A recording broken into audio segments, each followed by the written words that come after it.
Obviously, I'm thrilled for both of them. It's about time, and I can't wait to be an uncle. I think it's very unfair that they were forced to publicise it when they were, but that's just the media for you.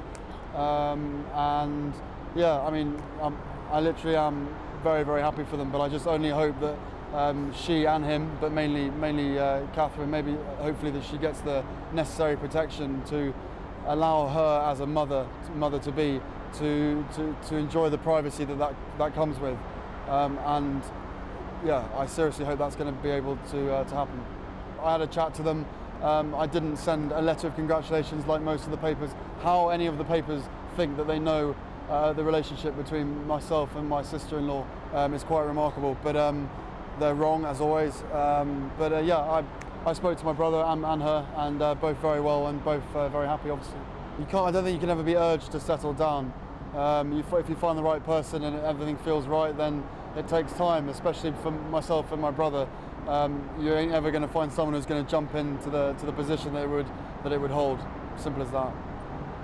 So I mean, as far as you're concerned, you know, there's no one waiting for you at home. 100% single. I'm out here doing my job. That's all I can say at the moment. Well, I mean, I don't really want to get into details of what I think and what other people think. You know, at the end of the day, I probably let myself down, let my family down, and let other people down. But at the end of the day, you know, I was in a private area, and there should be a certain amount of privacy that one should expect.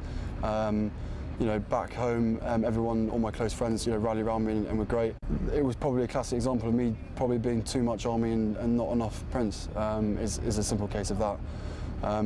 Yes, people might look at it going, you've got, you know, it was letting off steam. It's all understandable now. You're going out to Afghanistan. Well, the papers knew that I was going out to Afghan anyway, so the way that I was treated from them, I don't think is acceptable. But hey.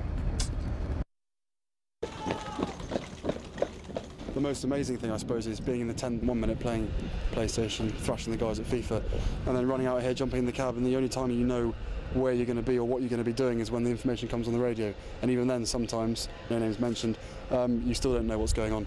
And it's only when you get up to, you know, a couple of 1,000 feet above the target area that you start having a bit of information about what's coming back. Once we're out there, once we're on the other side of the fence, essentially we're doing as much as we can to make sure that the guys aren't being shot at, and if they are being shot at, where they're being shot from, and then do whatever we have to do. This is the choice platform as far as we're concerned for the guys on the ground. I don't know where ugly came from, but it is a pretty ugly beast, and I think it's very cool. Yeah, I am in charge of the weapons systems. I think back in, whatever it was, 2 years ago when it was all decided, it was never expected, because being a junior captain or a lieutenant then that I was, and a non-grad, obviously not going to university, therefore the army presume you to be less intelligent, which is nice of them. It's probably true. But there was a couple of us that got pushed forward to the front seat instead of the back seat. The joy for me, because I'm one of those people that loves playing PlayStation and Xbox. So with my thumbs, I like to think that I'm probably quite useful. You can ask the guys, I thrashed them at FIFA the whole time. Take a life to save a life. That's what we sort of revolve around, I suppose. You know, if there's people trying to do bad stuff to our guys, then you know we'll take them out of the game, I suppose.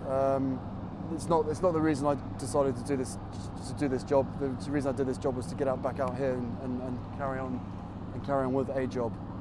The media, they should, I always believe, have a responsibility on how they report on people. You've seen too many times in the past someone behind a desk write a story about someone which can end up persuading a whole nation on people's opinions of that individual. My father always says don't read it. Everyone says don't read it because it's always rubbish. I'm surprised how many people in the UK actually read it. I mean, everyone's guilty for buying the newspapers, I guess, but hopefully no one actually believes what they read. Which I certainly don't. But yeah, of course I read it. If there's a story and something's being written about me, I want to know what's being said. But all it does is just upset me and anger me that people can get away with writing the stuff they do. Not just about me, about everything and everybody. I don't believe there is any such thing as private life anymore. I'm not going to sit here and whinge. Everyone knows about Twitter and the internet and stuff like that. Every single mobile phone has got a camera on it now. You can't move an inch without someone judging you. And you know, I suppose that's just the way life goes. It's not helped by the media, but you know, I think certain people have tried to do their best, but it's an unstoppable force.